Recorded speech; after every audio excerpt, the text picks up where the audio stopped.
Salut les marques et salut les smarts, bienvenue sur Catch Up, le podcast qui transpire le catch. Ici, plusieurs fois par semaine, on analyse, on décortique, on enflamme, on critique les shows de la WWE et consorts. Ce soir, ça va envoyer du lourd. Ce soir, nous sommes en guerre. Et comme nous sommes en guerre, je me protège avec des alliés, des résistants, des vétérans, des poilus. Je suis avec, à ma gauche, l'ami Tonton Chris, que je n'avais pas eu le plaisir d'avoir à mes côtés depuis longtemps. Donc, salut Tonton, comment ça va depuis le temps? Salut Raphaël Hier, salut Peuple de Catch-Up. Eh ben écoute, ça va plutôt bien, hein. On sort d'un Wargames, avec le papy, on s'est enchaîné un Raw et un SmackDown. Donc, je crois qu'on est chaud comme de la braise. Ah est-ce qu'on confirme à ma droite? Papy, est-ce que tu es bouillant, papy? Oh, bonjour les petits enfants, bonjour Raphaël, bonjour tonton. Ah oui, je suis bouillant là, je me suis ébouillanté d'ailleurs avec ma petite théière là. J'ai voulu me faire une petite camomille avant le show, mais je me suis raté. Ah zut, justement, en plus, j'ai entendu dire que tu avais beaucoup de choses à nous raconter sur cette soirée des jeux de la guerre. Donc, on va commencer de suite, Wargames, mais pour rentrer en douceur dans l'événement, je vous propose de commencer par un peu de douceur féminine. Est-ce que ça vous va, les amis? Chris, la féminité, tu es d'accord? Ah, complètement, je suis féministe. Ah, 1, 2, 1, 2, je ne t'entends pas, Chris? Pourtant je suis là. Comment ça, Ah. tu ne m'entends pas? Ah. C'est pas possible. Papy? Ça. Est-ce que tu m'entends, moi, Raphaël? Bah moi je vous entends tous les deux en Je fait. n'entends plus personne. Ah, bah, il n'y a que Raphaël qui ne m'entend pas. bah ouais, tu m'entends papy là? Moi, je Qu'est-ce qui se t'entends. passe? Alors, moi aussi je t'entends. Mais alors qu'est-ce c'est qui se Raphaël. Alors, c'est la jeunesse qui déconne avec la technique. bon, qu'est-ce qui se passe? Il voulait nous parler des femmes en plus, c'est intéressant. Ah mais ouais, voilà, pour une fois qu'il avait parlé d'un truc sympa là. Je vous entends à nouveau, mais je ne vous entendais plus du tout. Vous m'entendiez? Mais oui. Nous on t'entendait, mais toi apparemment tu ne nous entendais plus. Bah non, je vous entendais plus, je voyais plus rien, les petites icônes, ça clignotait pas. Bon, bah écoute, quelle soirée. On essaye quand même de continuer. Ah bah on continue, on est chaud. Ouais. Allez, on est chaud. On en a profité Allez. pour dire 3 conneries, donc tout va bien. Ok, donc c'est le Wargames féminin qui commence. Alors, donc 2 équipes de 4.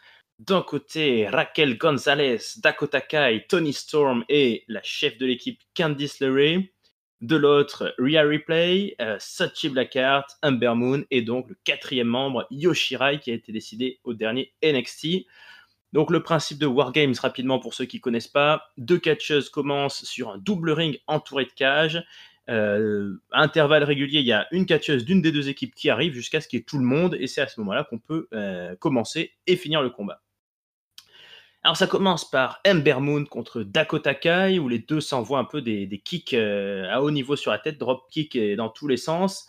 Shotzi Blackheart arrive puisqu'ils avaient gagné l'avantage au dernier NXT, donc les gentilles sont 2 contre 1. Et en plus, Shotzi Blackheart apporte une jolie boîte à outils, une petite caisse à outils. Elles en profitent un petit peu à toutes les deux, et notamment, donc Ember Moon porte Dakota Kai sur ses épaules pendant que Shotzi Blackheart lui envoie un missile dropkick depuis le turnbuckle.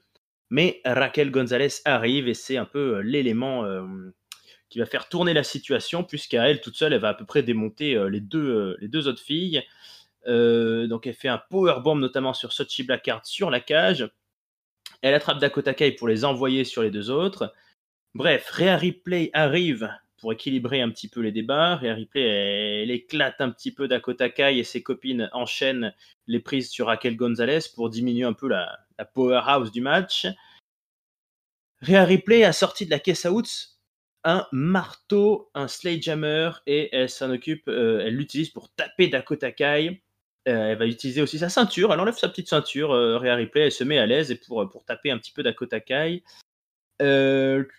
Toni Storm finit par arriver, elle ramène elle aussi des cadeaux, décidément c'est Noël, elle ramène des kendo sticks, et elle décide d'enlever un petit peu toutes les protections des turnbuckles dans les coins du ring. Elle envoie d'ailleurs Rhea Ripley dans un coin de métal.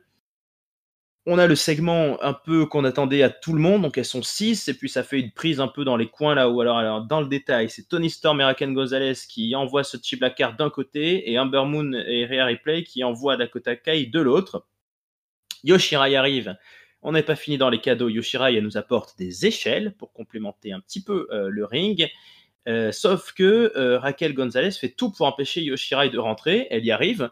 Yoshirai se démonte pas, elle va chercher une deuxième chaise qu'elle fait rentrer, puis une deuxième échelle, pardon, puis des chaises. Sauf que Raquel Gonzalez et Toni Storm réussissent à fermer la porte, et à la fermer à l'aide de la ceinture de Rhea Ripley, si j'ai bien compris. Yoshirai essaye de rentrer en grimpant par le haut, mais elle n'y arrive pas non plus. Bon, bref, c'est un petit peu le bordel. Et Candice LeRae finit par arriver. Et puis elle se retrouve face à Yoshirai, puisqu'elles sont toutes les deux dehors. À ce moment-là, débarque la 5e, dont je n'ai pas le nom. Papy, tu vas peut-être pouvoir me dire, on va voir si tu suis. Comment elle s'appelle, celle qui a la Minerve, là, qui est toujours à tourner dans les parages. Machin Indy Hartwell. Et voilà, George Orwell, exactement. Donc, Orwell, la 5e, elle arrive, elle attaque Yoshirai, elle ramène aussi des chaises et des poubelles. Du coup, cette fameuse George Orwell, elle ferme la porte à clé et qu'elle cache dans son soutif pour pas que les arbitres viennent lui voler. Du coup, elles sont 4 à l'intérieur du ring chez les méchantes et Yoshirai est toujours bloqué dehors. Sauf que tant que Yoshirai rentre pas, le match officiellement n'a pas commencé. Donc c'est un peu délicat comme situation. L'équipe de Candice LeRae, elles ont les kendo sticks et se mettent à tabasser tout le monde, notamment Shotzi Blackheart. Puis finalement, en fait, Yoshirai, elle était montée par le toit de la cage, donc elle se glisse dans une poubelle avant de sauter dans le vide sur tout le monde. Et ça y est, les Wargames ont officiellement commencé. Yoshirai, c'est la tornade, elle envoie un peu tout le monde dans tous les sens. Les 4 gentils éclatent les 4 méchantes. Notamment, il y a un moonsault de Yoshirai qui est fait sur Raquel Gonzalez pendant que les autres la tiennent. Blackheart qui va sortir le kendo stick pour défoncer un petit peu Candice LeRae au grand plaisir de Papy. Et il y a une éclipse, une superbe éclipse d'Amber Moon sur Dakota Kai en lui mettant la tête sur des chaises ouvertes. Il y a des spots dans tous les sens. Yoshirai et Rhea Ripley ensemble. Candice LeRae qui fait un petit peu le ménage à un petit moment. Shotzi Blackheart et Candice LeRae qui sont toutes les deux en haut d'une échelle. Shotzi Blackheart fait tomber Candice LeRae, puis elle lui saute dessus, mais Candice LeRae tenait une chaise, donc elle se fait mal aussi, la jeune femme aux cheveux verts. Et puis au final, Yoshirai tente un Huracan Rana sur le turnbuckle sur Raquel Gonzalez, mais la Latino est plus forte, elle tient Yoshirai, elle la contre, powerbomb à une main sur une échelle qui se brise et qui permet de placer le tombé victorieux.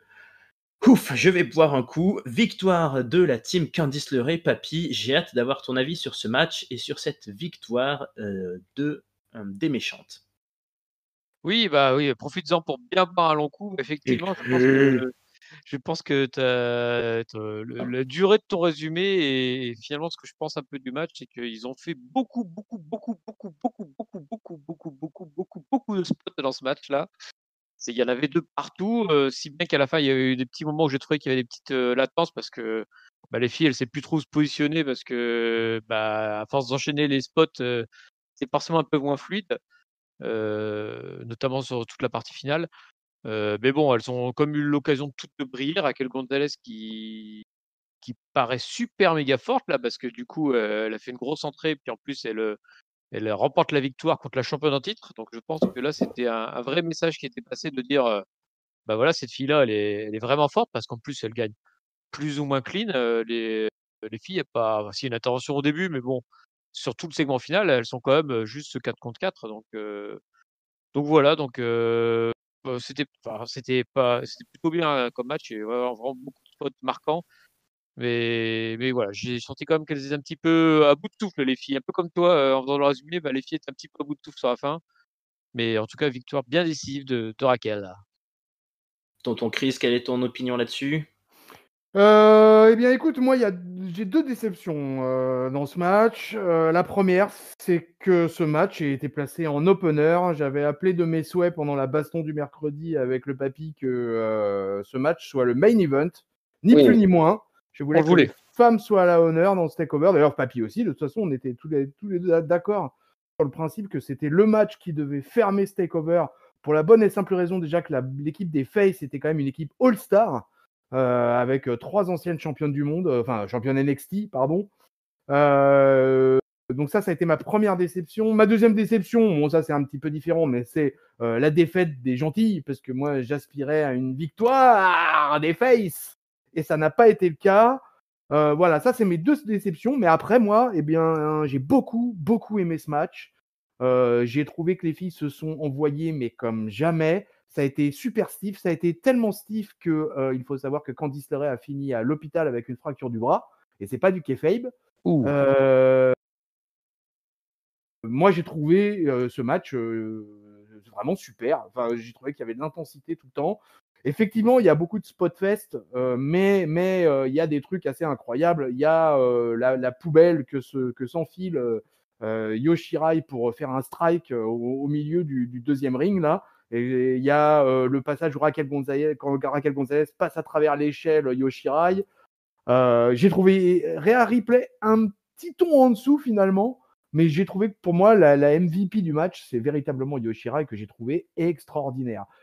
En plus, j'ai trouvé que c'était bien réfléchi, toute cette phase quand elle est arrivée, où d'abord elle est restée ringside, où il y a eu tout le bordel avec Indy Hartwell en l'occurrence.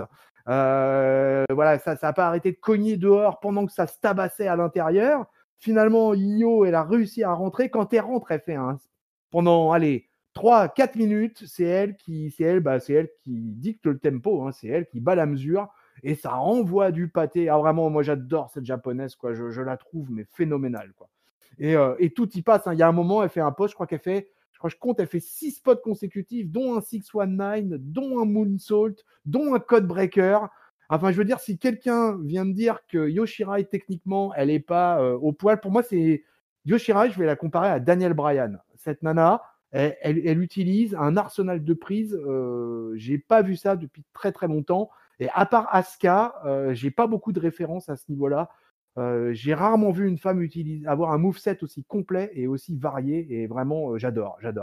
Et pour le coup, j'ai été vachement enthousiaste par le match. Alors voilà, mon cœur s'est brisé au moment du pin final. Mais, c'était, pour moi, en tout cas, c'était un très bon match. Ouais, une belle déclaration d'amour de tonton Chris à Yoshirai. C'est pas la première fois. Une nouvelle déclaration d'amour. Ouais, je suis plutôt d'accord avec toi. Moi, je partageais pas. Enfin, face à l'Undisputed Era au grand complet, quand même, ça me semblait difficile de tenir le main event. Je suis d'accord avec. Je suis pas trop d'accord avec ça, mais on en reparlera. Ouais. Mais je suis d'accord avec tonton Chris sur le. Moi, j'aurais bien aimé voir gagner les gentils. Il y avait une vraie une vraie golden team là.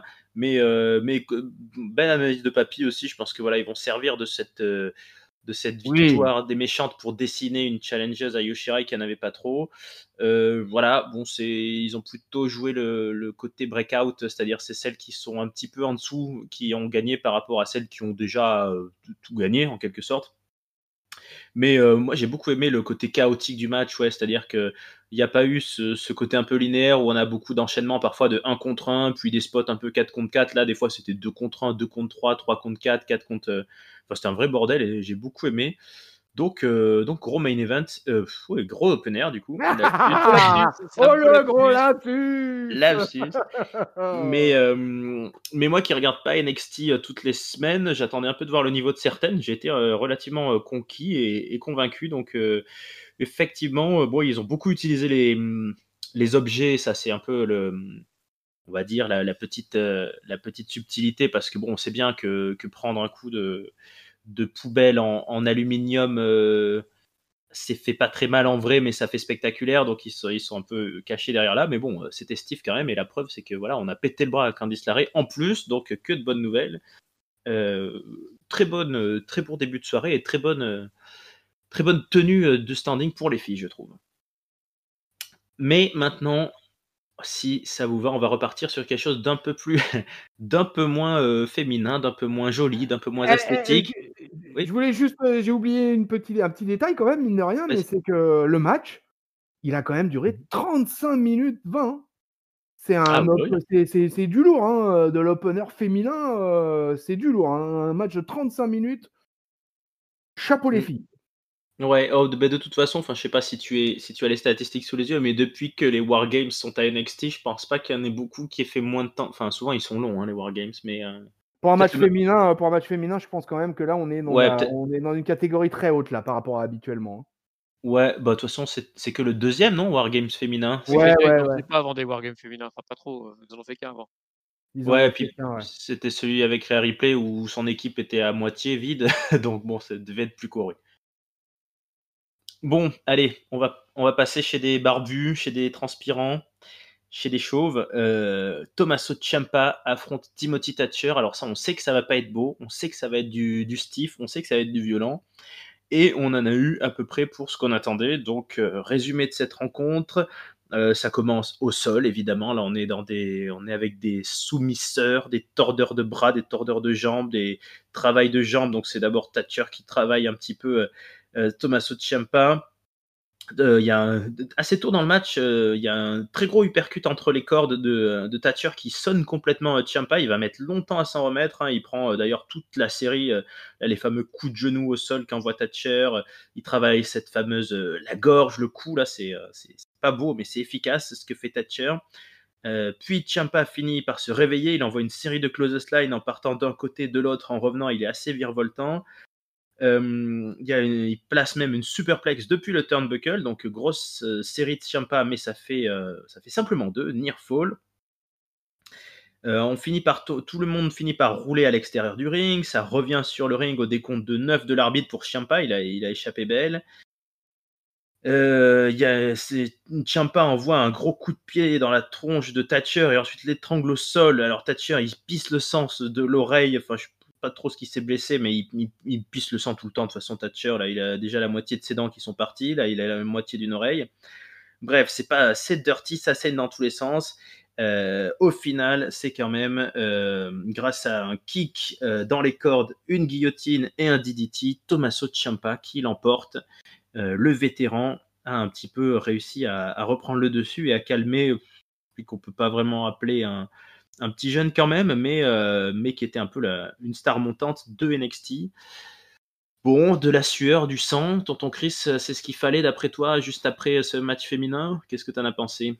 Alors écoute, moi j'avais pronostiqué la victoire de Ciampa. Mhm. J'étais loin de m'attendre à un match aussi long parce que ça a duré quasiment 17 minutes. Moi j'ai trouvé ça un chouille trop long, mais pour une bonne et simple raison, c'est que là c'était vraiment un match pour les amateurs de mat wrestling, de chain wrestling. Là, on était vraiment dans un match vraiment spécifique avec des gars qui contraient et recontraient et re-recontraient des prises de soumission. Alors effectivement, il y a eu quelques gros coups de latte et quelques mandales dans la gueule bien, bien saignantes, hein. Mais c'était quand même globalement un gros match de mat wrestling, quoi. Et peut-être que pour des gens pas trop habitués, ça n'a peut-être pas été forcément très très facile à regarder, quoi. Je suis pas sûr que ça soit un match très mainstream. Voilà, si je devais utiliser un terme pour illustrer ce match-là, ça serait ça, quoi. Ouais. Et je pense qu'on a fait gagner. Alors c'est ce que j'avais dit pendant la baston du mercredi, mais je pense qu'on fait gagner Tommaso Ciampa pour le relancer justement et pour le remettre plus haut dans la carte.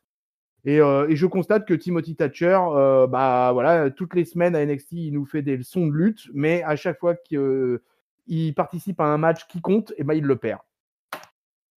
Ah oui, mais alors toi, à titre personnel, Chris, tu aimes ou pas ça, ce Matt Wrestling, Moi, ça me déplaît pas, mais moi je suis pas contre un match de mat wrestling, mais plus court. plus Bon, court, pas moi, tu pisse. vois, pour 11-12 minutes m'aurait suffi. Au bout d'un moment, j'ai commencé à trouver le temps un peu long, je dois reconnaître. Effectivement, c'est vrai que ça pouvait sembler long. Alors moi, je suis plutôt bien, pas fan, mais en tout cas, j'apprécie quand les mecs se foutent vraiment sur la gueule et se font mal. Alors c'est finalement ce qui sauve un peu, Ce bah, sadique. mais ce qui sauve un peu malgré tout le match, c'est le fait que, bah, Thatcher se met à pisser le sang de partout. La mine de rien, tu te dis: «Oh putain, ils sont vraiment mal là les cons là, hein, ils sont vraiment en train d'y aller» et bon, c'est pas volontaire, mais du coup, ça rajoute un peu de dramaturgie au match. Je me suis dit plein de fois: «Oh là là, mais c'est pas possible qu'il se relève de ça», surtout Ciampa, il prend vraiment cher sur son coup à plusieurs moments. Mais ouais, moi j'apprécie plutôt les 2 gars en plus, je trouve qu'ils sont plutôt bien. Alors moi, j'ai parié sur Thatcher parce que, comme le disait tonton, bah, il enchaîne les défaites et donc ça serait bien qu'il gagne un match. Bon, ça sera pas pour ce soir, malheureusement pour lui. Ciampa aussi a besoin d'une victoire. Bon, bah, j'ai misé sur le mauvais cheval et puis voilà, mais sincèrement, c'était plutôt bien. Alors, bah, c'est marrant parce que du coup, ça fait vraiment opener comme match, alors que finalement, c'est le deuxième match de la soirée parce qu'on a eu le main event juste avant. Mais bon, c'est tout Ouais, dans ouais, le désordre cette carte. c'est vrai. Tout était à l'envers là-dedans. Ouais, moi j'ai bien aimé, hein. Enfin, c'est deux gars qui ont un style. Enfin, Tommaso Ciampa, on l'a vu faire d'autres types de matchs, mais c'est vrai que Thatcher, il est un petit peu. Alors, effectivement, comme tu dis, tonton, est-ce que c'est mainstream? Je sais pas trop quoi pronostiquer de la carrière de ce garçon, parce que c'est vrai qu'il a vraiment un style. Il est voûté, il est un peu bossu, il a plus de dents, il est machin. Mais bon, dans ce qu'il sait faire, il sait le faire, et c'est vrai que c'est assez impressionnant. Enfin, voilà, quoi. Là, c'est du catch, comme dit Papy, ou c'est presque du Raw Underground, quoi. C'est du NXT Underground. Ça se s'envoie des grandes baffes dans la gueule, et ça se tape sur la gorge, et ça s'étouffe. Donc, je sais pas si c'était trop long, parce que je trouve que si ça avait été plus court, ça aurait moins marqué, alors que là, il y avait ce côté beaucoup de near fall quand même, où tu te dis, ouais, putain, les bonhommes, ils s'envoient lourd dans la gueule et ils se relèvent. Mais c'est vrai que ça ressemblait plus à un opener, ouais, je suis assez d'accord. Et tu vois, pour des connaisseurs, Cage Match, qui est le site référence qui te donne qui met des notes, qui te donne les timings, qui te donne à peu près tout, quoi, qui est un site allemand. Moi, eux, ils notent sur 10. Et moi, Ouais. j'étais étonné de la note qu'ils ont donnée à ce match-là, puisqu'ils ont donné quasiment un 8. Ils ont donné un 7, 77, quelque chose comme ça. Et j'ai trouvé que ce match avait été noté super haut. Et en regardant un peu avant de vous rejoindre dans le studio, en regardant un peu les critiques, etc., effectivement, ce match apparemment a vachement plu aux suiveurs. Ouais, moi j'aime bien. Enfin, ça me surprend pas que ça ait plu aux hardcore fans, parce que je l'ai trouvé assez impressionnant, assez stiff. Après, bon ben voilà, on verra quelle note Ketchup donnera à la fin de ce show, parce que c'est ça les vraies notes qui comptent finalement. Mais hein. ouais, les seules notes qui comptent, c'est bien celles de Ketchup. Enfin, tonton, on t'avait dit d'arrêter d'aller chercher les Allemands à chaque fois depuis. Ah, ça nous rappelle de bons souvenirs. Hein. Bon, Ah bah c'est allez, je vous ça. La propose, si vous voulez, de guerre, passer sur c'est une une note un petit peu guerre, plus des war légère. C'est games. on va peut-être dire le comédie match de la soirée, ça serait peut-être un peu exagéré, mais quand même presque. Dexter Loomis, l'américain psychopathe, affronte Cameron Grimes dans un strap match. Donc on se souvient que les deux hommes avaient eu ce mythique, déjà mythique match de Halloween Havoc. Donc c'est la revanche ou la belle, je sais plus à combien ils sont d'affrontements. Alors Cameron Grimes, il arrive avec son propre strap. Ce strap, c'est comment on traduit en français d'ailleurs? C'est une Bah, une corde? Ouais, ça se ouais, traduit pas. ouais, je sais pas si on peut le traduire véritablement, quoi. Bref, ouais, Ouais, un truc de cuir, là, une lanière de cuir. Ouais, lanière de cuir, ouais, voilà, ouais. voilà, Ça n'a pas voilà. d'équivalent en français spécifique, je pense. Ben, si vous l'avez, peuple de ketchup, dites-nous en commentaire. En tout cas, Fact-checking. voilà, la règle est simple. Il faut que les deux soient attachés chacun par un de leurs deux poignets à l'une des extrémités de cette corde, pour que le match commence. Sauf que Cameron Grimes, il n'attend pas, il va attaquer Loomis avant le début du match. Il l'envoie dehors dans les barrières. Il utilise cette fameuse strap pour le taper un peu dans tous les sens, mais Loomis finit par se réveiller. Il remonte sur le ring et il met le strap à son poignet. Donc le match commence officiellement. D'ailleurs, ils sont rentrés dans le ring pour ressortir de suite, puisque Dexter Loomis va projeter Cameron Grimes un petit peu partout dans les barrières. Grimes fait de même en envoyant Loomis tomber par derrière les barricades. Et ensuite, il y a un move sympa là où, j'ai trouvé ça assez impressionnant, où Cameron Grimes tire la corde, tire le strap très vite, ce qui fait que Loomis fait une espèce de roulé-boulé par-dessus les barrières.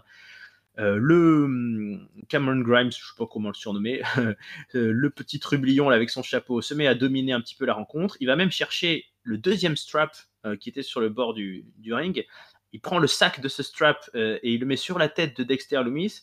Mais Dexter Loomis réussit à placer un spinebuster à l'aveugle. C'est quand même impressionnant. Alors quand je dis à l'aveugle, ça veut pas dire qu'il le fait à Gilbert Montagnier, mais ça veut dire qu'il le fait sans rien voir. Et puis, voilà, il va y prendre le strap, il va fouetter un petit peu Cameron Grimes qui prend cher. Cameron Grimes réussit à placer un German suplex et envoyer Dexter Loomis dans le turnbuckle pour se remettre un petit peu. Il sort une chaise, il se repose un petit peu. Cameron Grimes, il fait son ouh là, un peu hihi, je sais pas trop comment. Sauf que Loomis se réveille. Il fait tomber Cameron Grimes la tête de la première sur la chaise et il le coince dans sa prise de soumission dans le silence. Cameron Grimes abandonne.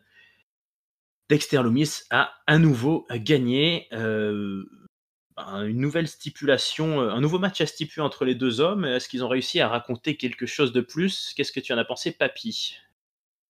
Alors oui, je pense qu'ils ont réussi à éveiller un minimum mon intérêt, parce que moi, j'étais pas du tout hypé par ce match-là. J'avais un peu ras-le-bol de cette rivalité, et puis, le strap match, c'est pas vraiment, la stipulation plutôt qui fait rêver, et donc du coup, je m'étais dit: «Fou, ce match-là, ça va être la bouse, de la soirée».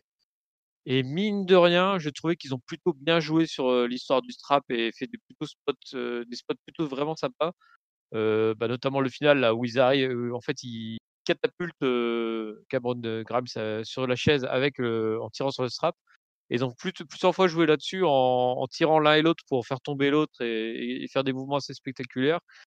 Donc j'ai envie de dire qu'ils ont rattrapé le coup d'un match qui faisait pas du tout envie. Et donc, ça c'est félicitations pour eux pour ça, pour avoir réussi à maintenir mon intérêt. Par contre, j'espère qu'ils vont arrêter derrière, parce que faut arrêter là, faut que Dexter Lumis il passe à autre chose quand même. Ouais. Chris? Écoute, 13 minutes de match, c'était pas trop mal. Bon, moi, je l'avais subodoré la victoire de Dexter Lumis et j'en suis bien content. Effectivement, je fais partie aussi de ceux qui espèrent voir cette rivalité s'arrêter. Je suis pas un fanat de Cameron Grimes qui m'indiffère en fait pour tout dire. Écoute, j'ai trouvé que c'était un bon match de weekly de NXT, mais pour moi, c'était pas un match du niveau de Takeover. Oh, tonton Chris est sévère. Moi, j'ai plutôt bien aimé. On avait un enchaînement de 3 matchs là qui étaient dans des rythmes complètement différents et qui dégageaient pas la même ambiance. Là, c'était un peu plus léger. Ça, c'était pas malvenu, je trouve, à ce moment-là de la soirée. Et moi, je trouve qu'il y a une bonne alchimie. Enfin, les deux ont plutôt l'air de bien s'amuser. Dexter Lumis, c'est un beau potentiel qui monte en Ah, ça, puissance oui. là, ouais, cette année. Et alors, je suis peut-être d'accord avec toi sur le fait que Cameron Grimes va être un catcheur un peu plus, on va dire, anecdotique dans l'histoire du catch, mais bon, il s'amuse et je trouve qu'il s'entend bien avec l'autre, visiblement. C'était pas mal. Moi, j'ai plutôt passé 13 bonnes minutes, vois-tu. Tant mieux! Tant mieux, voilà. Ça fait Tant plaisir. mieux! Ça Tant fait mieux, bah plaisir. oui, ça fait Ça toujours fait. plaisir de passer 13 minutes de bonheur en regardant du catch. Bah oui, bien sûr. Alors le match suivant, lui, va peut-être moins plaire à l'un d'entre nous. Je n'en dis pas plus, vous allez comprendre. Ah oui, alors juste avant, on a un très court clip qui se passe en noir et blanc où on voit une horloge, quelqu'un qui dit TikTok Eh et oui! un urubu à tête rouge, donc c'est un vautour. Je vous laisse deviner ce que ça veut dire, mais je pense qu'on a tous deviné. Tonton Chris, qu'est-ce que tu en penses? Ah bah oui, c'est le retour de Karrion Cross. Et alors là, voilà une bonne nouvelle, parce que je me demandais vraiment quand est-ce qu'il allait revenir, parce qu'il est blessé depuis un bail. Hmm. Et vraiment, il a perdu son titre de manière, vraiment, c'était vraiment dommageable. Bah, il n'a Et pas perdu en fait, ouais. enfin, il l'a pas perdu, oui, en réalité. Mais et vraiment, pour moi, c'était là, ça s'annonçait comme un des monstres né 2020. Et malheureusement, on ne l'aura vu que très très peu. Et donc, du coup, ce petit clip vidéo pour nous annoncer son retour, écoute, c'est plutôt une très bonne nouvelle. Mais ce qui est fou. Alors moi, vous allez me dire de suite, j'avoue en direct que j'ai pas trop suivi NXT ces derniers temps. Ah, il est Il doublement est blessé. doublement blessé. Donc, Alors, il y a un clip qui est passé où il a dit qu'il serait là mercredi, si j'ai bien compris, ouais. mais Mais il catch pas depuis un bout de temps, donc même s'il est là, si c'est juste pour faire du micro, ça va finir par être compliqué, quoi. Ouais, et puis apparemment, ça parle quand même très sévèrement de rendre le titre vacant, hein. Ouais. Parce qu'il semblerait quand même que ça soit, ces 2 blessures-là sont quand même sacrément importantes, hein. Donc, j'en ai même été surpris d'ailleurs de ce petit clip avec Ouais. Finn Balor là.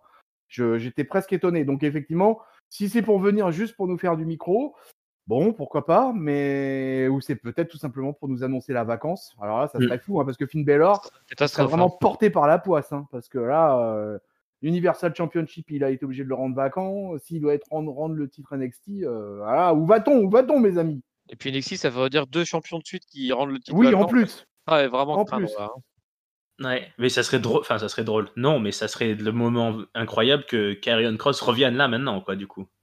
Ce qui va arriver, probablement. Mais Ah ouais, là, ce qui va arriver, là, je pense que là, Karrion Cross, il est rétabli, hein, donc là, je pense que là, ça y est, c'est parti, là, le destructeur est de retour. Mais c'est dur pour NXT de construire quelque chose de cohérent, du coup, si tu perds tout le temps ta tête d'affiche, quoi. ouais. Ouais, c'est bien d'accord.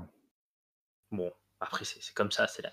C'est les aléas du catch. Par contre, Papy, rassure-toi, je reviens parce qu'il y a une valeur constante à NXT. Et il est là ce soir. Malheureusement. Monsieur Malheureusement, Takeover. Monsieur Takeover, Johnny Gargano, Johnny Wrestling, qui se retrouve face à Damien Priest et face à l'étonnant et inattendu Leon Ruff, qui est le champion nord-américain de NXT, qui a battu Johnny Gargano. Donc, tout ça s'est fait très récemment. Hein. Il y a eu beaucoup de changements de titre entre ces 3 hommes. Alors, le problème, c'est que Leo Ruff, c'est un tout petit gabarit qui virevolte dans tous les sens, mais personne ne le prend au sérieux. Dès le début du match, d'ailleurs, Damian Priest, il veut même pas l'attaquer, il lui dit juste, en gros, mets-toi sur le côté, regarde faire parce que là, tu vas me déranger. Sauf que Leo Ruff, il envoie virevolter un peu Gargano, il lui donne une petite leçon de high flying. Et puis, en fait, à force de fanfaronner, c'est les deux petits gabarits qui se retrouvent à travailler ensemble sur Damian Priest. Gargano qui fait un suicide dive sur Damian Priest dehors, et alors ce fourbe de Gargano, il encourage Leo Ruff à faire de même, sauf qu'au moment où Ruff se précipite, il le spire, il le chope au passage. Ça c'est pas un beau comportement. Dehors, Damian Priest il chope Leo Ruff en lui disant mais qu'est-ce que tu fous là, il veut l'envoyer sur Gargano, et en fait il le fait tomber sur les barricades. Le champion va mal, le champion est cassé dans tous les sens, il y a 5 arbitres, je pense, qui sont là pour lui, qui le transportent à bout de bras, qui vont l'amener. Il nous fait un peu une petite Daniel Bryan, là, il part à l'infirmerie. Gargano en profite pour placer un DDT sur Damian Priest et à reprendre un petit peu le dessus. Au milieu du ring, Gargano et Priest s'échangent une série de coups, les deux sont KO, et forcément au moment où les deux sont KO, le champion revient comme Daniel Bryan à WrestleMania 30. Bon, ça fait pas la même déchaînement de foule quand même, mais voilà, Leo Ruff revient dans le match. Il dropkick un petit peu les deux, il fait un Senton Bomb sur les deux à l'extérieur du ring. Voilà, bon, Leo Ruff il surclasse un petit peu Gargano, mais il n'arrive pas à placer un pin, il tente plusieurs near fall. Damian Priest va même casser certains de ses tombées parce que le champion était très proche de conserver.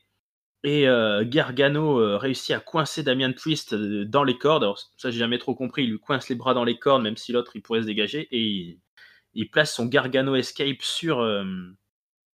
C'est un Gargano Escape ou je sais plus ce qu'il place sur Leo Ruff sous les yeux de Damian Priest qui arrive à contrer, qui arrive à se dégager. Mais à ce moment-là, revoilà alors ils s'appellent ça les Ghostface, revoilà les mecs déguisés en Scary Movie, donc ils sont 6, et ils se mettent à attaquer Damian Priest.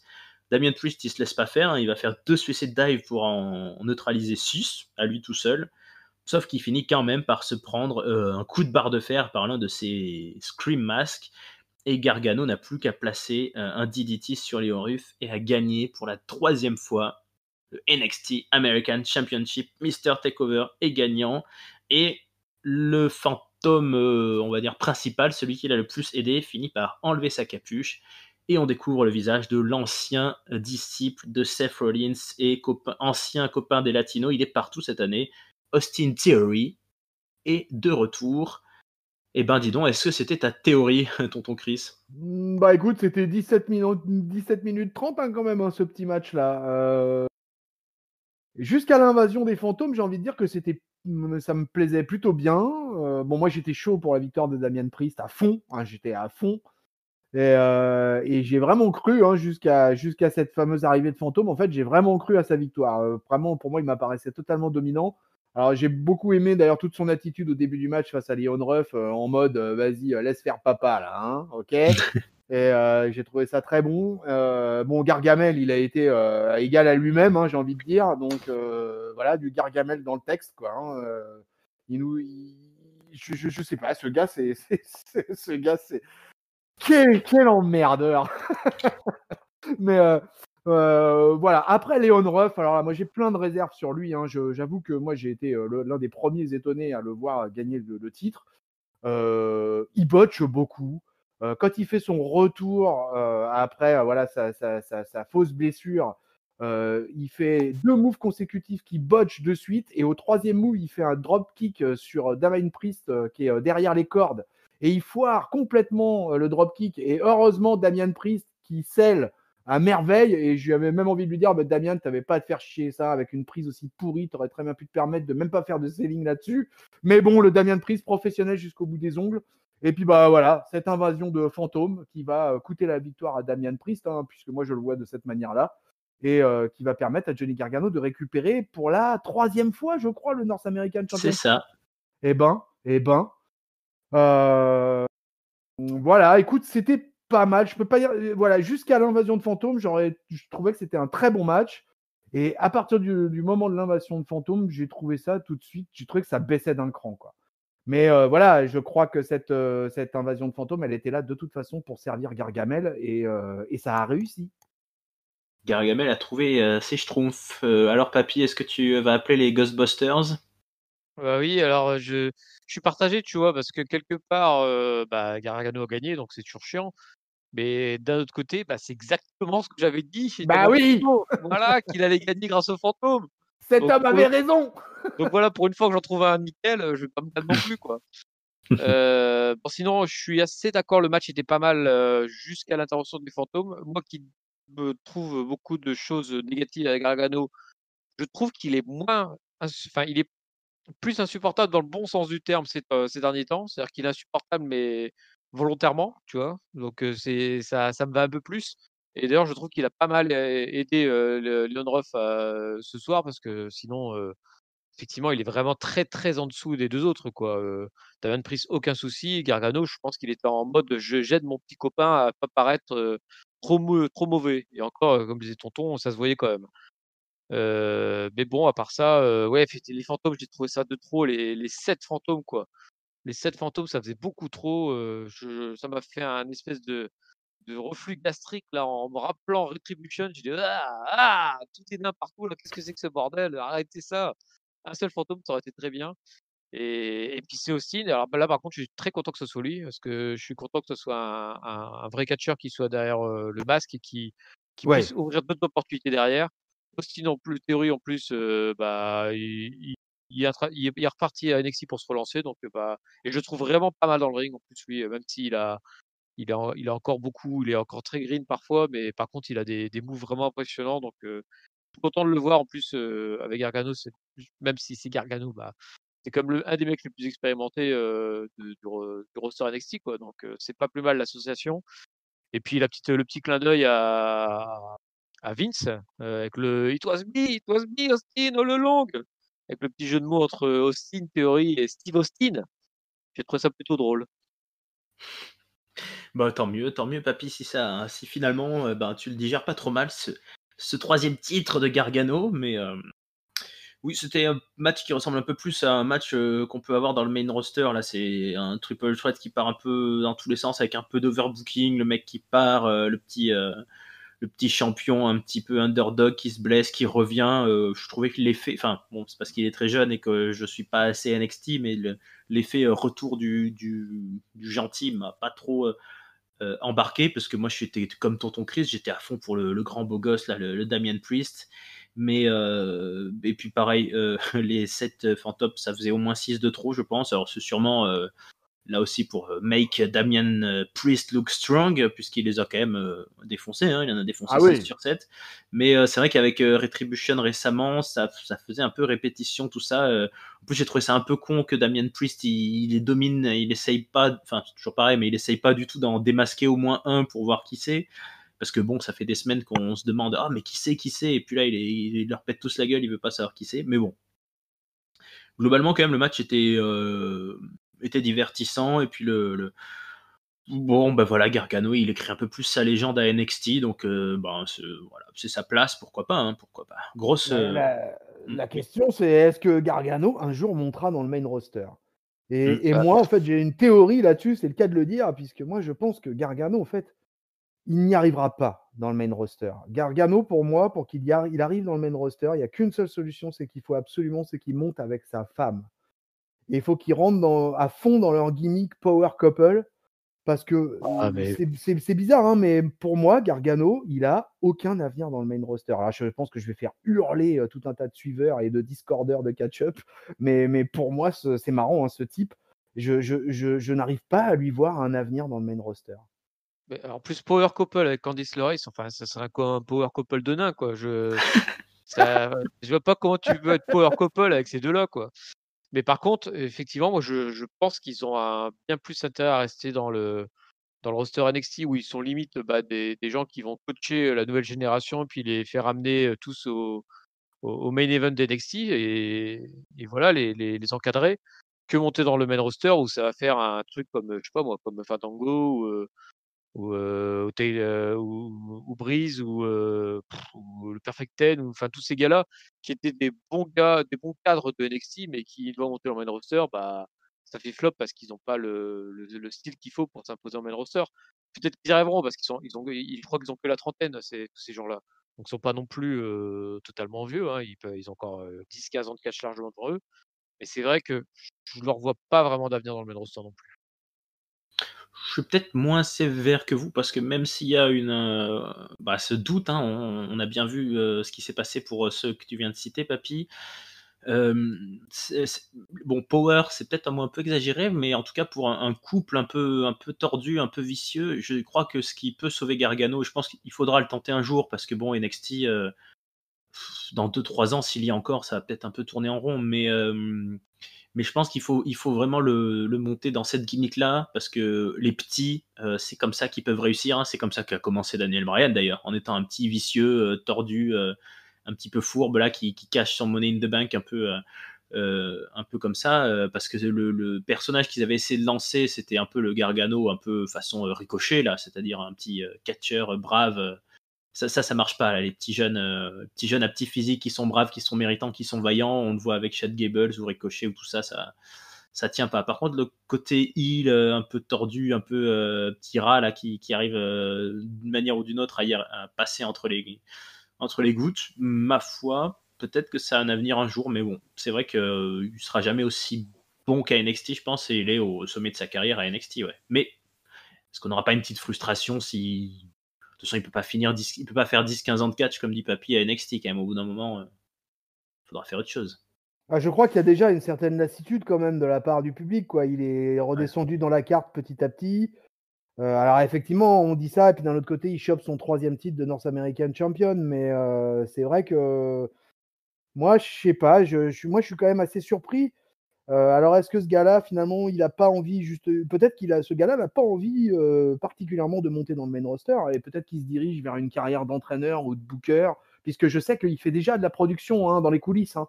Il y a à plusieurs occasions, hein, il a été relevé qu'il avait booké des matchs, dans des weekly et cetera, donc je pense que c'est un gars qui s'intéresse à ce qui se passe backstage aussi. Donc Ah, mais il y a peut-être d'avenir là-dedans effectivement, hein, ouais, cadrer ouais. des jeunes sur le truc et puis faire les coulisses, travailler là-dedans. C'est peut-être, c'est une porte de sortie pour lui, parce qu'effectivement 10-15 ans comme ça, bah, après il peut faire le coup du Ziggler, de NXT, hein. C'est-à-dire qu'il va accueillir tous les Ah, je nouveaux, ne puis vous faire une entends plus. rivalité. De temps en temps, il fera de temps en temps, il fera une rivalité dans le main event. Mais bon. Ça nous emballe pas. Non, bah, d'ailleurs ça a tellement pas emballé Raphaël qu'il s'est barré. Alors voilà, Ah, je vous avais perdu momentanément. Bah, on que est toujours là, d'émotions. t'inquiète, on était toujours en train de disserter sur le cas Gargano.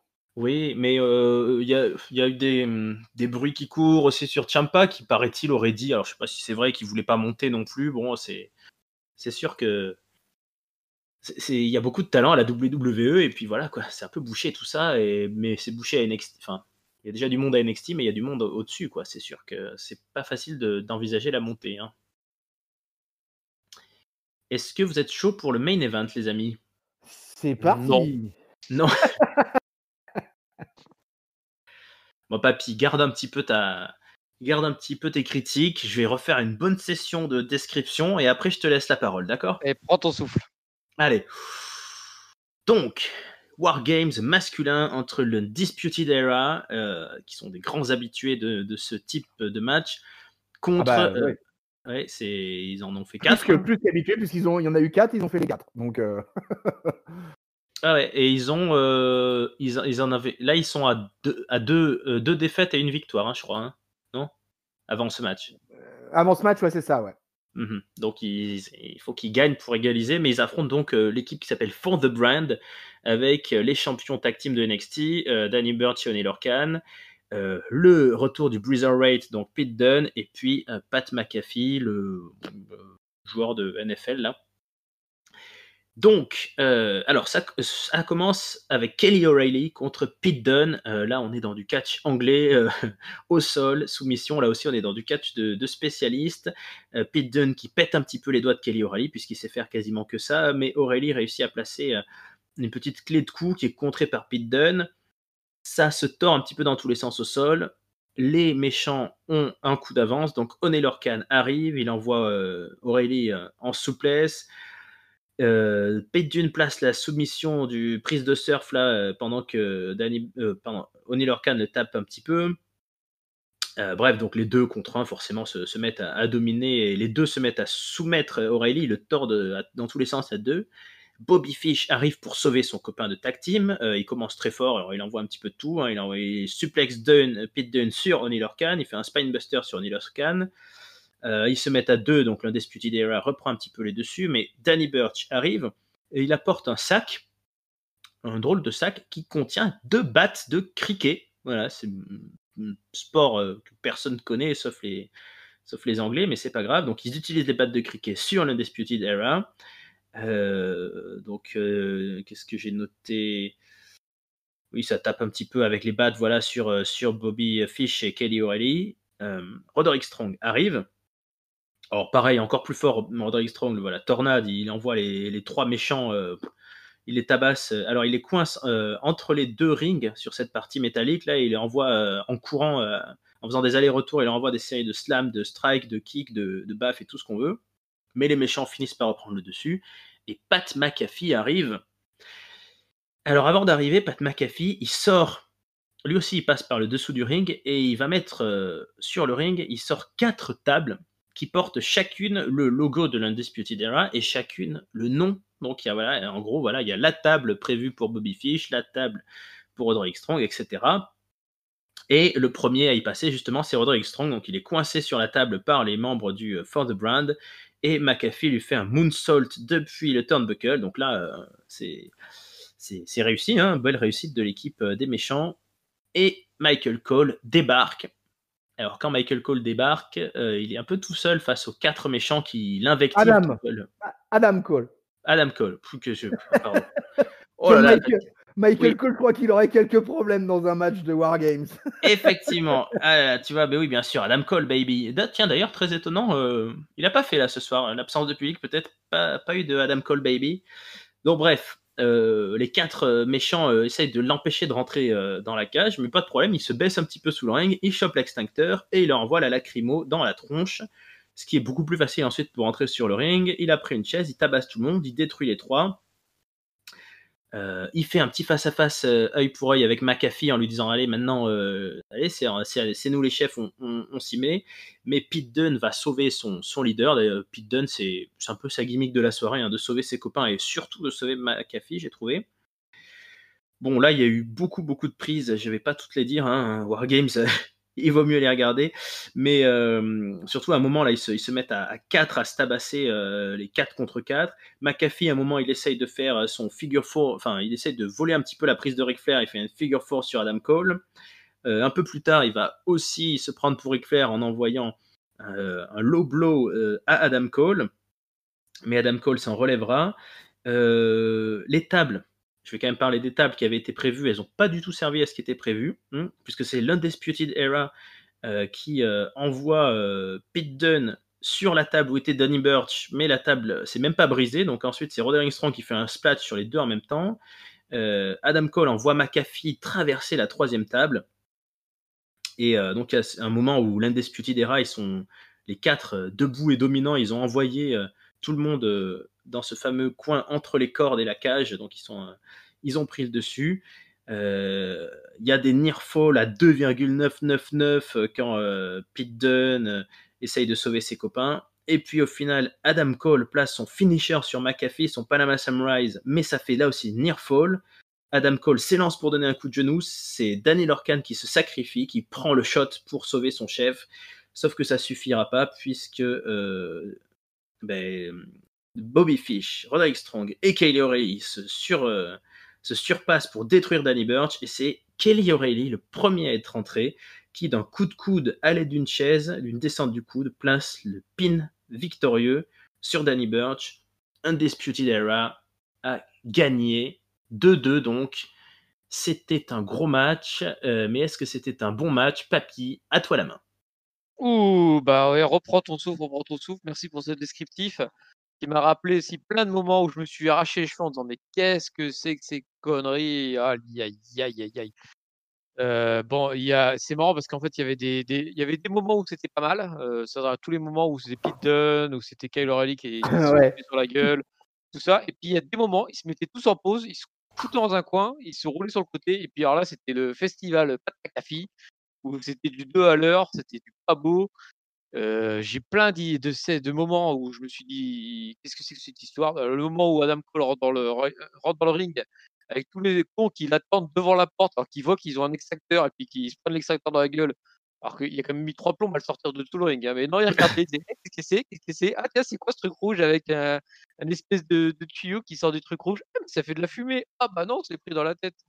Ben voilà quoi, ensuite, je sais pas, Oney Lorcan qui à un moment, c'était drôle. Il est sur, le ring A, on va dire. Tu Adam Cole et McAfee sur le ring B, en train de se battre à 2 et il peut pas intervenir parce qu'il est censé remplacer McAfee sur le finish d'Adam Cole. Alors du coup, il rampe tout du long, on le voit ramper derrière l'image, hop, il se retrouve de l'autre côté du ring et sans avoir jamais essayé d'intervenir, alors qu'il y a eu plusieurs finishes, tout ça et puis d'un coup, là, il se dit: «Ah ça y est, je vais faire mon remplacement» et pas enfin voilà, c'était trop en fait, le problème c'est qu'ils essayaient en fait de compenser, l'histoire autour de McAfee qu'on voyait beaucoup trop, qui était beaucoup trop présent et du coup, bah, ça désynchronisait totalement le match. Ça faisait à chaque fois des cassures de rythme, cassures de rythme, cassures de rythme et au final, on se retrouve avec une victoire de Kyle O'Reilly qui est vraiment en fait le number one je trouve de l'Undisputed Era depuis plusieurs semaines. D'ailleurs, c'est lui qui avait eu le match contre, Finn Balor l'autre fois et là, Oui, c'est lui qui entre en premier, c'est lui qui a tous les combats marquants, avec Pete Dunne, bah, c'est lui et c'est lui qui fait le finish. Donc c'est lui vraiment la grosse star en ce moment de l'Undisputed Era.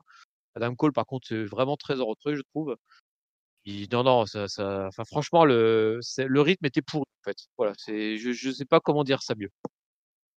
eh ben, tonton Chris, est-ce que tu veux essayer de dire ça mieux ou est-ce que tu n'es pas du même avis? Bah non, globalement, je suis plutôt raccord avec mon papy favori, quoi. Parce que moi aussi, j'ai trouvé qu'il y avait beaucoup, beaucoup, beaucoup de cassures de rythme, comme tu l'as dit si bien. Moi, vraiment, Pat McAfee, alors là, s'il y a un mec à qui j'adhère pas, c'est bien lui, quoi. Donc, je le trouve mauvais dans le ring. Alors, effectivement, hormis ce passage avec ce saut du turnbuckle là, qui réussit pas mal. Mon Dieu, qu'est-ce qu'il peut botcher, qu'est-ce qu'il est chiant, qu'est-ce qu'il est. Enfin, bah, vraiment, ce mec ne m'intéresse pas, quoi. Je suis vraiment étonné. Apparemment, c'est vraiment sa carrière de NFL qui a l'air de parler pour lui et qui lui donne autant de crédit auprès de la WWE, son podcast aussi, j'imagine. Mais vraiment, Pat McAfee, moi, je ne comprends pas, quoi. Alors il aurait été dans un rôle de manager. Voilà, j'accompagne des catcheurs, je crée un clan, je les envoie au combat, un peu comme fait MVP avec le Hurt Business. Bah, j'aurais pu comprendre, mais le voir catcher, bah, pour moi, c'est non, quoi. Pat McAfee, c'est non. Adam Cole, vachement en retrait, ouais. Pour moi, de toute façon, le MVP de l'Undisputed Era, c'est clairement Kyle O'Reilly. Clairement, Et de l'autre côté, le MVP du clan McAfee, c'est clairement Pete Dunne. clairement, oui. Pete Dunne est incroyable. Alors, il avait sorti déjà un match il y a 2 semaines totalement incroyable pour celui qui gagnait l'avantage, justement pour ce War Games. Et il a confirmé dans ce match, quoi. Vraiment, il sort un match, Pete Dunne, mais toute la première partie, les 5 premières minutes, parce que le match a duré 45 minutes, hein. Et Mmh. les 5 premières minutes, juste avec Pete Dunne et O'Reilly, moi, juste ça m'aurait suffi déjà. Les 5 premières minutes ont été magnifiques. Voilà, après, tout ce truc-là avec, autour d'Adam Cole et de Pat McAfee, bah, moi, ça a pas bien collé, quoi. Et je me suis un peu ennuyé dans ce match, en fait. Pourtant, il y avait de l'action, mais il y avait des moments. Alors, il y avait les fameuses siestes chères à IRM. On en a eu droit à quelques-unes, et c'est chiant, hein. Des siestes dans un Wargame, c'est chiant, je trouve. Parce que Mmh. quand on est dans un Rumble ou dans une Battle Royale, enfin, quand on est dans un match à plusieurs, le mec qui glisse ringside et puis qui s'absente un peu pendant quelques instants ou quelques minutes, ça va. Mais dans un Wargames, un mec qui fait la sieste dans un coin de turnbuckle, ça se voit à l'écran. Et moi, je trouve que visuellement, bah, ça gâche un peu. En tout cas, pour moi, c'est loin, loin, loin d'être le meilleur match sur les 4 des Undisputed Era dans les Wargames, hein. Ouais, c'est le pire, hein. Je pense qu'il y a pas photo pour moi, hein.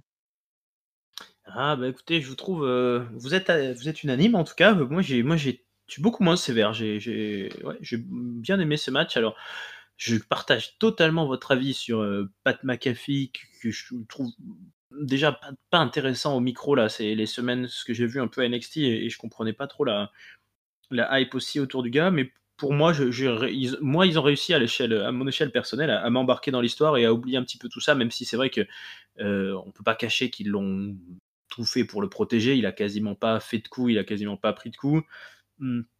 C'est vrai qu'il y avait des trucs dans le rythme un petit peu bizarre, notamment McAfee, à un moment, il monte là sur la cage, il saute sur tout le monde, et puis après, on sait pas trop dans quel ordre ils se réveillent les uns les autres, c'était un petit peu bizarre. Mais moi, j'ai réussi à être accroché dans le truc. Kelly O'Reilly et Pete Dunne m'ont énormément plu. Alors, je sais pas si vous partagez mon avis, je vous ai pas trop écouté sur les dernières analyses d'NXT. J'ai l'impression que Pete Dunne, il est dans son équipe juste pour trahir à un moment donné, pour faire un face turn et pour. Ouais. Moi, je suis bien d'accord, ouais. Et pour leur péter la gueule à tous, parce qu'il est largement au-dessus de tous. Et puis pour moi, ce qui sauve le match, c'est quand même le résultat, parce que c'est vrai que l'Undisputed Era avait gagné leur tout premier Wargames, et depuis, ils avaient plutôt pris cette position justement de ceux qui jobbaient un peu pour les, entre guillemets, les petits nouveaux. Et là, j'avais peur avec ce Pat McAfee là, qui a l'air d'être une star que la WWE veut mettre en avant. J'avais très peur de les voir gagner, alors qu'en plus, voilà, ils étaient en 4 contre 4 avec un qui est non-catcheur, ça m'aurait fait peur. Et quand Pat McAfee s'est relevé du finisher de Michael Cole, je me suis dit, c'est pas possible, ils vont les faire gagner. Et puis non, je suis content qu'on finisse sur l'Undisputed Era, le dernier show de l'année à NXT, le dernier takeover.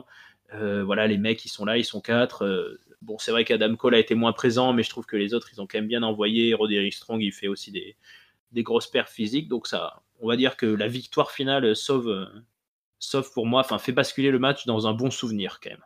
Ça a entériné aussi définitivement le passage, le face turn des Undisputed Era qui avait commencé finalement avec Kyle O'Reilly. Ouais. Qui avait été, puisque tu dis que tu voyais pas, t'as pas vu trop de weekly ces dernières semaines. Et il s'avère que Kyle O'Reilly nous a été vendu comme un babyface sur ces dernières semaines. Et je constate qu'avec l'aspiration, il a embarqué toute l'équipe et que du coup, les Undisputed Era redeviennent face. Oui, c'est un nouveau leader. Un nouveau leader, qu'est-ce que tu veux dire par là? Kyle O'Reilly qui est clairement le leader depuis quelques semaines, je trouve. Alors c'est toujours Ah Adam ouais, Cole ouais. qui parle, Ouais, mais par contre le ouais, leader t'as pas in-ring, tort. c'est Kyle O'Reilly. Ah ça je suis pas. Ouais. Ah bah in-ring, ouais, celui qui sort la perf, ouais, c'est Kyle O'Reilly, il y a pas photo de toute façon.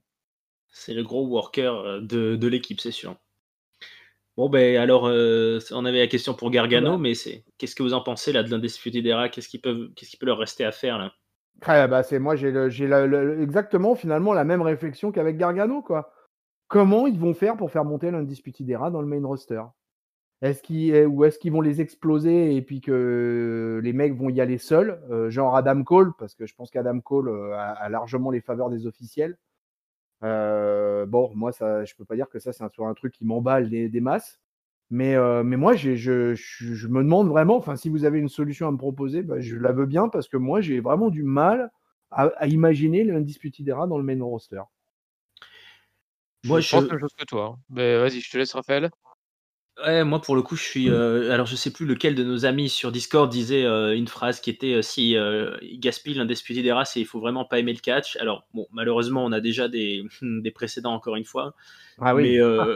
Mais moi, je pense qu'il faut tenter le coup quand même et les envoyer à 4. Alors, la situation avec le titre NXT fait qu'on peut peut-être garder l'Undisputed Era encore quelques temps. Pourquoi pas renvoyer Kelly O'Reilly ou Adam Cole face à Karrion Kross, par exemple. On n'a pas eu ça, ce type de configuration. On a eu Kyle O'Reilly a eu un title shot face à Finn Balor.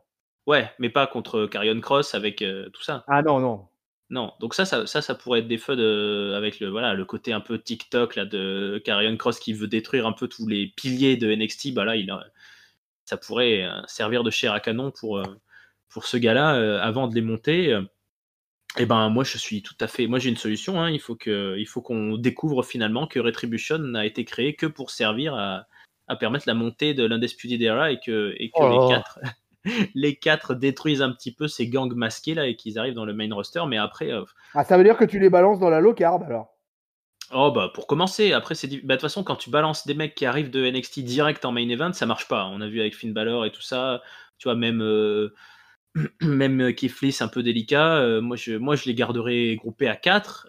Il y a le Hurt Business qui est là aussi. Ça peut faire une belle feud, ça. Et par contre, après, c'est toujours pareil. Il y a beaucoup de monde déjà à Raw. Il y a déjà beaucoup de monde à SmackDown. je sais pas comment leur trouver un créneau, mais bon, j'ai l'impression qu'il y a une attente quand même. Alors les fans d'NXT sont pas les fans du main roster, mais bon, moi je pense que post-Rumble ou alors post-WrestleMania, il va falloir les faire monter. Mais moi je suis plutôt, enfin, le fait qu'ils soient en équipe, par exemple, qu'il y ait une tag team avec Kelly O'Reilly et Bobby Fish me fait beaucoup moins peur que la potentialité de Gargano tout seul en solo, quoi. Ouais, alors moi je suis un peu entre les deux. Mais en fait, je suis plus team Tonton quand même en disant je suis pas sûr qu'ils aient un grand avenir dans le main roster, hormis, comme tu l'as dit, en étant dans la low card. Et je suis pas sûr qu'ils seraient capables d'en sortir. Par contre, quand je vois ce que donne l'Undisputed Era version face de ces dernières semaines, je pense que le gars qui ferait montrer serait Kyle O'Reilly, quitte à laisser Strong et Fish en tag team, peut-être à NXT ou peut-être dans le main roster, j'en sais rien. Après tous les tag teams dans le main roster, il y a de la place, même si de toute façon ils en feront rien. Mais peut-être avoir Adam Cole d'un côté et Kyle O'Reilly de l'autre. Éventuellement, c'est peut-être les deux gars, l'un avec on va dire son charisme et l'autre avec son catch ultra stiff qui pourrait tenter quelque chose, mais je suis vraiment pas sûr du tout, quoi. Il y a encore un gros problème de physique, hein. Alors Kyle O'Reilly, ça le fait un peu moins parce il a vraiment un catch stiff qui fait que tu oublies finalement sa taille.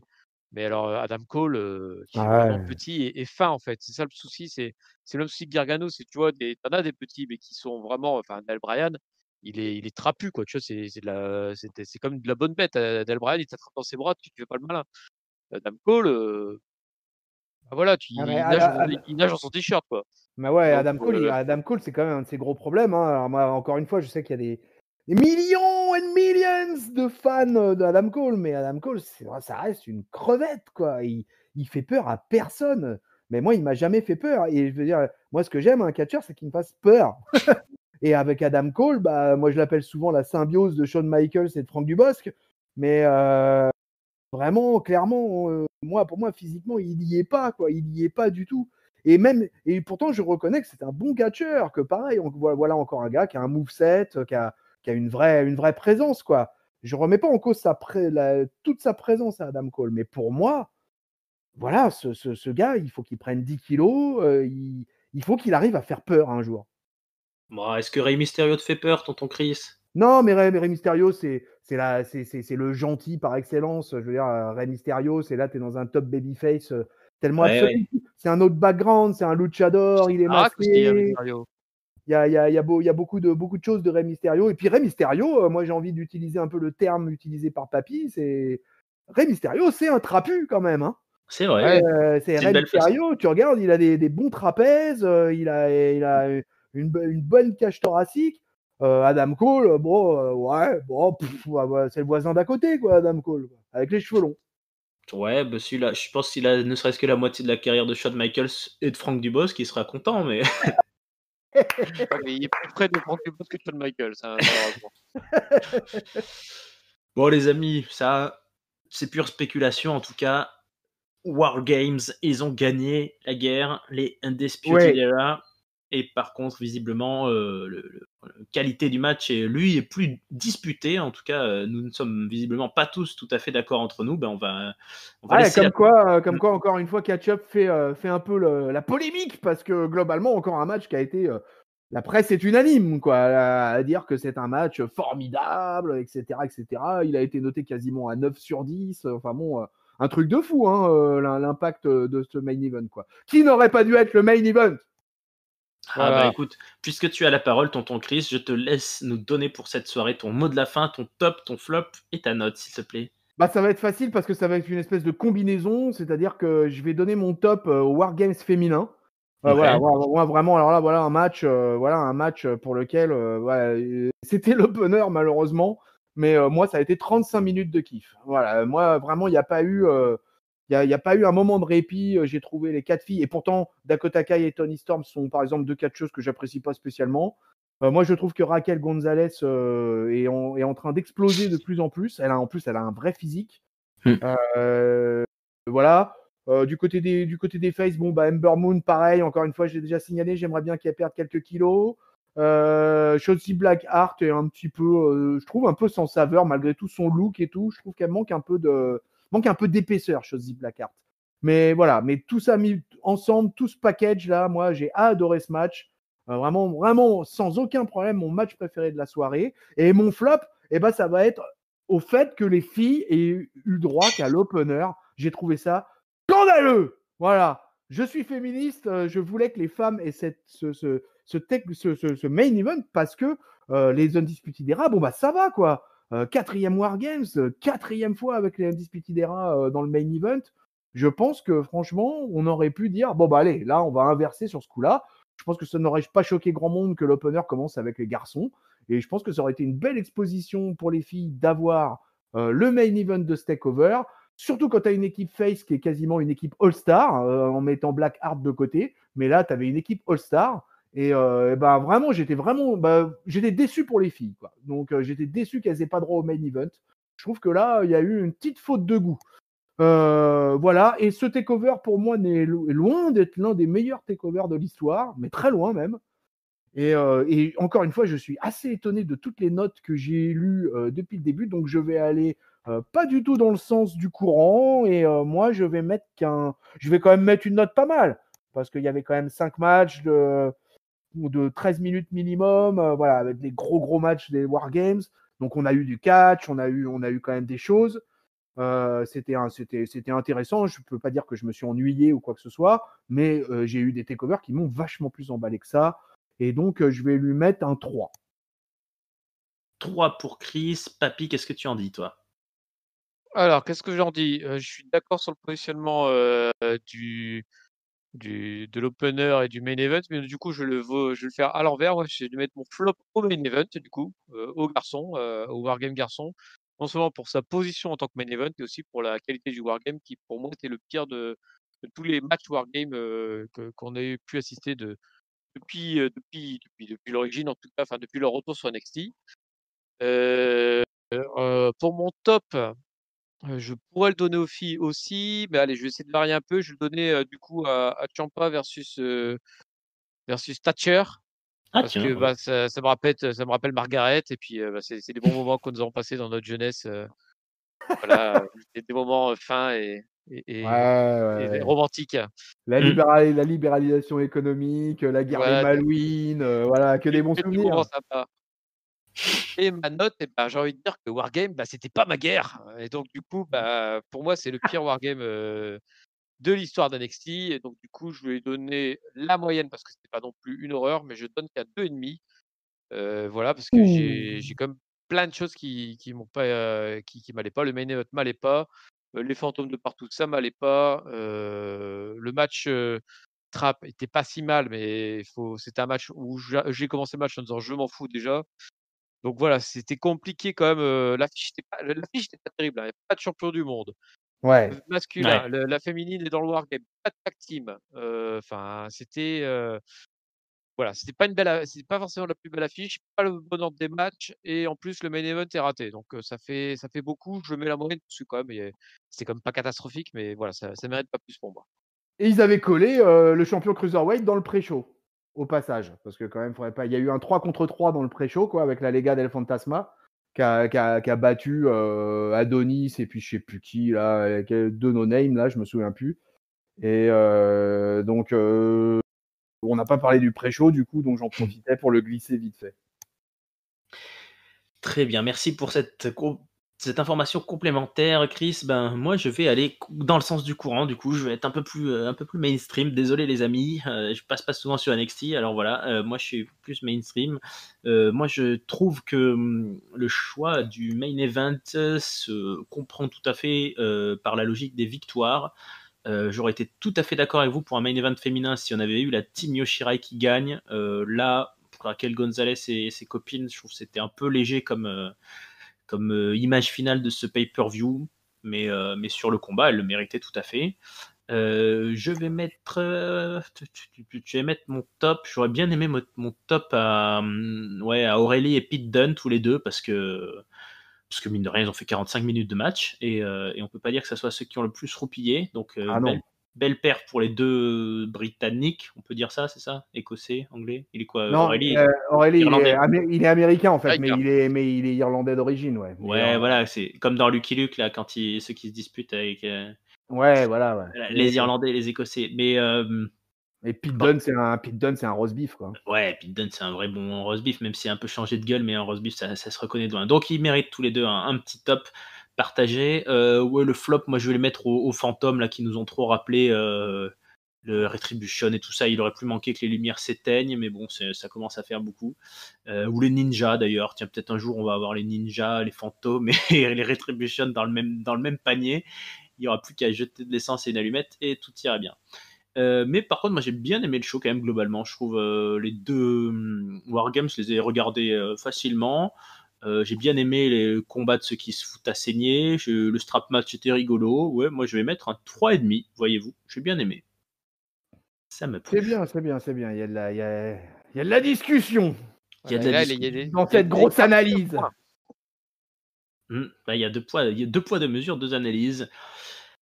Bien les Et amis, ouais. tu es pour le coup, Raphaël, pas mal dans la vibe des gens, mais tu notes plus bas quand même que ce qui est noté sur la majeure partie des sites américains, etc.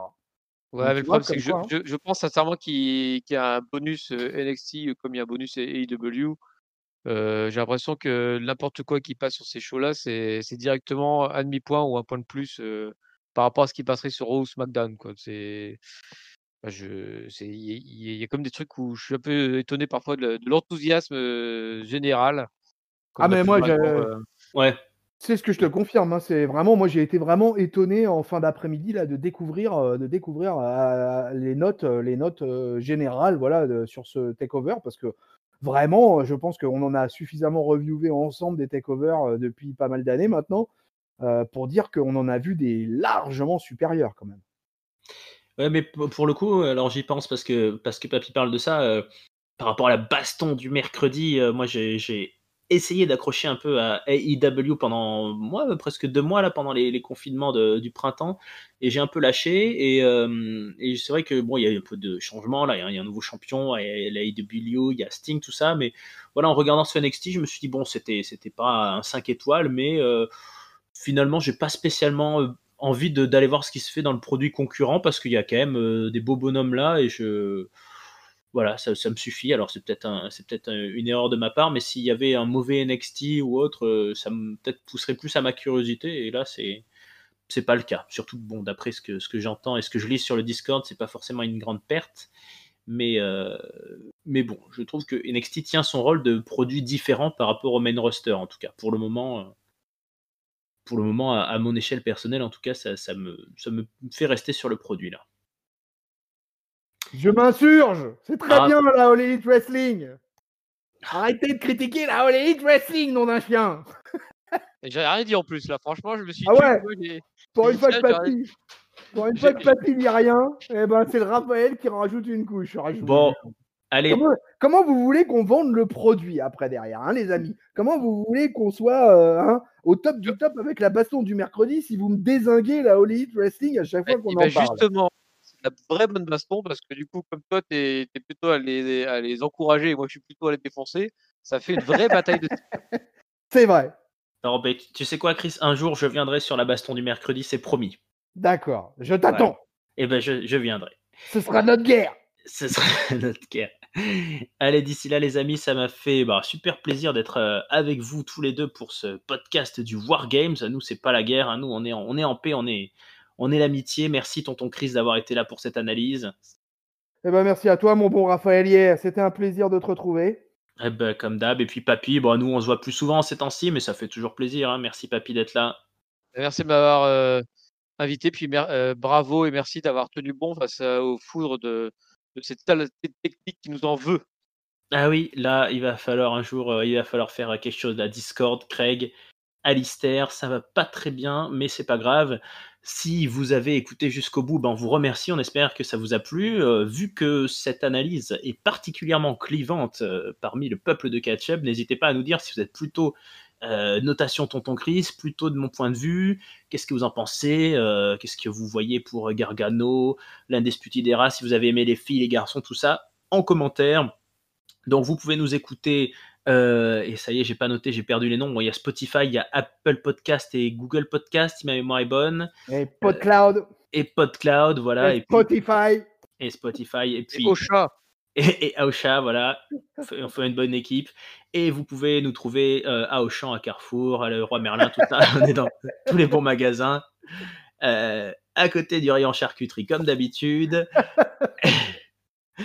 Bon, il y a la version vidéo sur YouTube et puis Facebook, Twitter et Instagram Catch-up CDC, le Discord donc pour nous donner votre avis, votre analyse sur tout ce qui se passe dans le catch, dans le monde. Donc on se retrouve bien sûr très bientôt sur Catch-up. Et il y a du Monday Night Raw, et il y a du SmackDown, et il y a du TLC. L'année n'est pas finie. Et puis quand l'année sera finie, on vous en fera un résumé. Donc n'hésitez pas à nous écouter à Noël, au Nouvel An, à Halloween et à Pâques. Moi je vous dis à très bientôt et ciao, à bientôt sur Catch-up. Salut à tous. Salut les gagnés. Salut Papy le catcheur.